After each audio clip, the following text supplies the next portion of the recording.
नमस्कार दोस्तों। आज की कहानी है श्री राम और सीता जी की प्रेम कहानी। कुछ लोगों के हिस्से में केवल तपस्या आती है, वरदान नहीं। श्री राम की वन यात्रा सभ्यता के निर्माण की यात्रा है। निर्दोष लोगों पर राक्षसों के क्रूर अत्याचारों को देखते हुए रानी कैकेयी ने यह शपथ ली थी कि वह इस धरती को राक्षसों से त्याग करवा देंगी। इसीलिए रानी कैकेयी श्री राम, सीता जी और लक्ष्मण जी के वनवास का कारण बनी। राजा दशरथ कैकेयी से कहते हैं कि मैं अपने अच्छे कर्मों और राम की शपथ खाकर कहता हूँ कि तुम जो कहोगी उसे पूर्ण करूंगा, फिर चाहे मुझे अपने प्राण ही क्यों न देने पड़े। तब माता कैकेयी 14 वर्षों के लिए श्री राम के लिए वनवास और भरत जी के लिए अयोध्या का राज मांग लेती हैं। साथ ही कहती हैं कि मैं राम को आज ही वन की ओर जाते हुए देखना चाहती हूँ, नहीं तो विष पान कर अपने प्राण त्याग दूंगी। तब राजा दशरथ कहते हैं कि मुझे भरत का राज्याभिषेक स्वीकार है, लेकिन राम को वनवास क्यों? राम तो तुम्हारी सेवा भरत से भी अधिक करता है और तुम भी सबसे अधिक प्रेम राम से ही करती आई हो। सभी ने कैकेयी जी को बहुत समझाया, लेकिन माता कैकेयी किसी की नहीं सुनती। जब कमल खिलने लगते हैं तब एक कमल नहीं, और जब एक कमल खिलने लगते हैं तब कमल नहीं। प्रकृति की एक ही अवस्था किसी को रुलाती है तो किसी को हंसाती है। जब श्री राम अयोध्या से बाहर कदम बढ़ाते हैं तो अयोध्या भले ही आंसुओं में डूब गई, लेकिन यही वर्षों से प्रतीक्षा कर रहे केवट, शबरी, ऋषि, महर्षि, सुग्रीव आदि के साथ न जाने कितने ही सज्जनों और भक्तों के चेहरे खिल उठे। उनकी तपस्या पूरी होकर सुखद फल मिलने का समय जो आ गया था। रावण की कैद में बंदी देवताओं, ऋषियों के कष्टों के अंत होने का समय आ गया था। जब यह बात श्री राम को बताई जाती है तो वे ऐसे व्यवहार कर रहे हैं जैसे उनके सुख और कल्याण की बात कह दी गई हो। श्री राम प्रसन्नता के साथ वन जाने के लिए तैयार हो जाते हैं, जिससे किसी को ऐसा न लगे कि श्री राम को कष्ट पहुंचाया जा रहा है या श्री राम दुखी हैं। श्री राम का ऐसा व्यवहार देखकर माता कैकेयी बहुत प्रसन्न होती है और श्री राम से कहती हैं कि राम, तुम जब तक उतावली के साथ इस नगर से वन को नहीं चले जाते तब तक तुम्हारे पिता स्नान और भोजन नहीं करेंगे, अतः तुम्हें शीघ्र से शीघ्र ही वन को चले जाना चाहिए। अपने पिता के वचन और अपनी सौतेली माता की इच्छा को श्री राम ने बड़ी ही सहजता से स्वीकार किया। अपने वनवास की तैयारी करते हुए श्री राम माता कौशल्या जी से कहते हैं, माँ, आज मुझे संपूर्ण दंडक वन का राज्य मिल गया है। मेरा विश्वास करो, मुझे वहाँ कोई कष्ट नहीं होगा। पिताजी के वचन का पालन करके मैं शीघ्र ही लौट आऊंगा। प्रसन्न मन से मुझे आज्ञा दीजिए, जिससे मेरी वन यात्रा में आनंद मंगलमय हो। मेरे स्नेह में डरना नहीं और मन को दुखी न करना। आपके आशीर्वाद से मेरे साथ सब अच्छा ही होगा। ये 14 वर्ष शीघ्र ही बीत जाएंगे। श्री राम के वनवास की बात सुनकर सीता जी माता कौशल्या और श्री राम को मनाने लगती हैं कि कृपया मुझे भी साथ जाने की आज्ञा दे। तब कौशल्या जी श्री राम जी से कहती हैं कि सीता अत्यंत सुकुमारी है, सास ससुर और कुटुंबी सभी को प्यारी है। मेरी सीता ने कठोर पृथ्वी पर कभी पैर नहीं रखा और अब वह तुम्हारे साथ वन में जाना चाहती है। क्या उसे आज्ञा देना चाहिए, यह जानते हुए भी कि वन में राक्षस जैसे अनेक दुष्ट जीव जंतु घूमते रहते हैं? आखिर मेरी फूल सी सीता वन में कैसे रहेंगी? तब श्री राम सीता जी को हर प्रकार से समझाते हैं, साथ ही उन्हें वन के सभी कष्टों से भी अवगत कराते हैं। श्री राम कहते हैं, देखो सीते, यदि जबरदस्ती अड़े रहोगी तो दुख पाओगी। तुम तो स्वभाव से ही बहुत कोमल हो, और जहाँ तक मेरी जानकारी है वन बड़ा कठिन और भयानक होता है। वहाँ की धूप, सर्दी, वर्षा और हवा सबको सहना बड़ा कठिन है। तुम्हारे चरण बहुत कोमल है और वन के रास्तों में कुछ कांटे और पत्थर हैं। उन पर बिना जूते के पैदल ही चलना होगा। दिन भर के परिश्रम से थके मादे मनुष्य को रात में सूखे पत्तों पर ही सोना पड़ता है। फिर भी वहाँ क्रोध, लोभ को त्याग देना पड़ता है और तपस्या में ही मन लगाना पड़ता है। वहाँ भोजन के लिए फल फूल और कंदमूल ही मिलते हैं, और वे भी सदा नहीं मिलते। सब कुछ अपने अपने समय के अनुसार ही मिल सकेगा। तब तक उपवास ही रखना पड़ता है। उपवास करना, सिर पर जटा धारण करना, पत्तों की छाल पहनना ही वहाँ की जीवन शैली है। प्रतिदिन नियम पूर्वक तीनों समय स्नान करके स्वयं चुनकर लाए हुए फूलों से वेद विहित विधि से देवताओं का पूजन करना वनवासियों का प्रधान कर्तव्य होता है। मिथिलेश कुमारी, एक बार सोच कर तो देखो, वन में बहुत से सर्प रास्ते में विचरते रहते हैं। पतंगे, बिच्छू, कीड़े और मच्छर वहां सदा कष्ट पहुंचाते रहते हैं। बहुत सी नदियां भी कीचड़ से भरी होती हैं और उन्हें पार करना भी कठिन होता है। वन में निवास करने वालों को कई प्रकार के कष्टों और भयों का सामना करना पड़ता है। मनुष्यों को खाने वाले निशाचर वहां घूमते रहते हैं। रीछ, बाघ, भेड़िए, सिंह और हाथी ऐसे भयानक शब्द करते हैं कि उन्हें सुनकर धीरज भाग जाता है। तुम वहां सकुशल नहीं रह सकोगी, इसलिए तुम घर पर ही रहो। मैं पिताजी के वचन को सत्य करके शीघ्र ही लौटूंगा। ये दिन जाते देर नहीं लगेगी। सीता जी रोते हुए करती है श्री राम से आग्रह।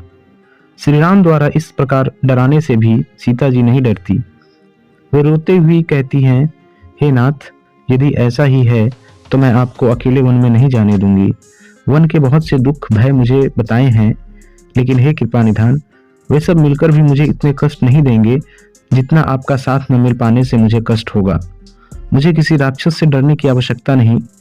भला आपके साथ रहते मेरी ओर आंख उठाकर देखने वाला कौन है? आपको तपस्या उचित है और मुझे विषय भोग। आपसे बिछड़कर मैं जीवित नहीं रह सकूंगी। हे रघुनाथ, यदि आप मेरे साथ हो तो पशु पक्षी भी मेरे कुटुंबी हैं। वन ही नगर और वृक्षों की छाल ही निर्मल वस्त्र है, और पत्तों की बनी छाजन वाली कुटिया भी स्वर्ग के समान ही जान पड़ेगी।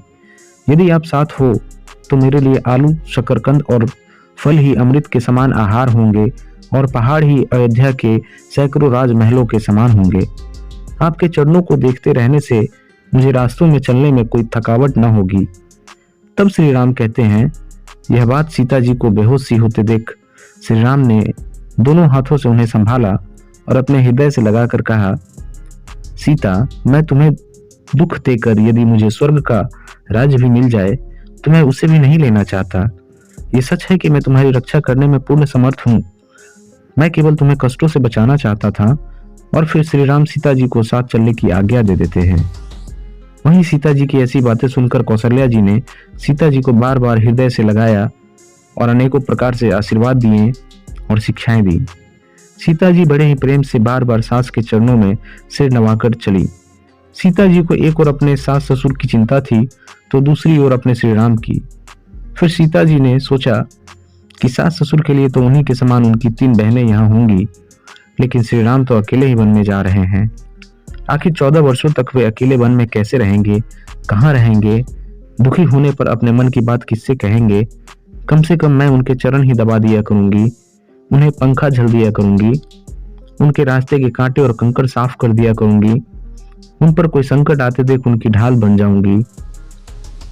सब ही भांति पिए सेवा करी हो, मारग जनित सकल मेहनत करी हो। पाऊ पखारी बैठी तरु छाही, करी हऊ बाऊ मुदित मन माही। श्रम कन सहित श्याम तनु देखे, कहूँ दुख काल प्राण पति पेख है। और यही चिंता लक्ष्मण जी को भी सता रही थी। श्री राम और सीता जी की सेवा के लिए साथ वन में जाना चाहते थे कि आखिर भैया भाभी 14 वर्षों तक वन में अकेले कैसे रहेंगे? क्या हर संकट का सामना वे अकेले ही करेंगे और मैं यहाँ महलों के सुख भोगूं? मैं कम से कम उनके लिए कुटिया बना दूंगा, लकड़ियां और फल फूल ले आया करूंगा, उनके सोने पर पहरा दे दिया करूंगा, श्री राम के चरण दबा दिया करूंगा। और यही सब करने की शिक्षा माता सुमित्रा ने भी लक्ष्मण को दी कि पुत्र, सब प्रकार के विकारों का त्याग कर मन वचन कर्म से सीता राम जी की सेवा करना।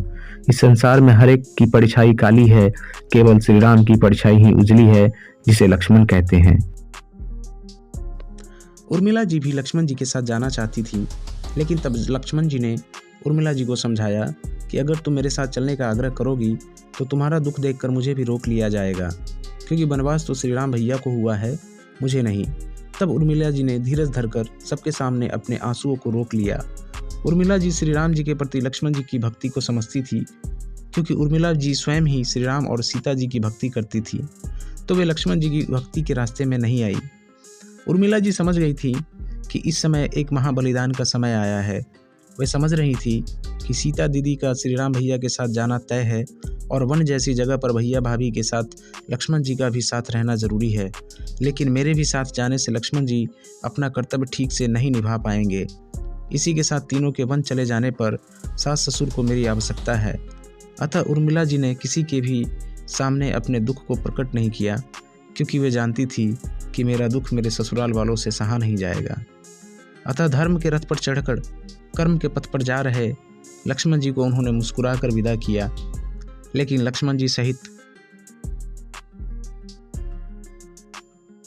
सब उर्मिला जी का दुख अच्छी तरह समझ रहे थे, लेकिन कोई कुछ कह न सका, क्योंकि वह घड़ी ही कुछ ऐसी थी। सब अपने अपने प्रेम और कर्तव्य से बंधे हुए थे। किसी के भी त्याग और बलिदान को शब्दों में कभी व्यक्त नहीं किया जा सकता। श्री राम, सीता जी और लक्ष्मण जी का वन जाना पहले से ही निश्चित था। ये शबरी जी की बातों से स्पष्ट हो जाता है।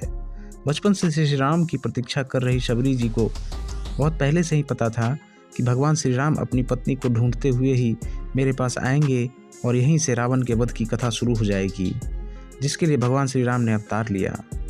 जब श्री राम ने सीता जी को पहनाए वृक्ष की छाल का कपड़ा, जब श्री राम, सीता जी और लक्ष्मण जी वन जाने की आज्ञा लेने के लिए पिता, माताओं, गुरुओं, मंत्रियों आदि के सामने आते हैं, तो तीनों को पहनने के लिए वृक्ष की छाल के कपड़े दिए जाते हैं।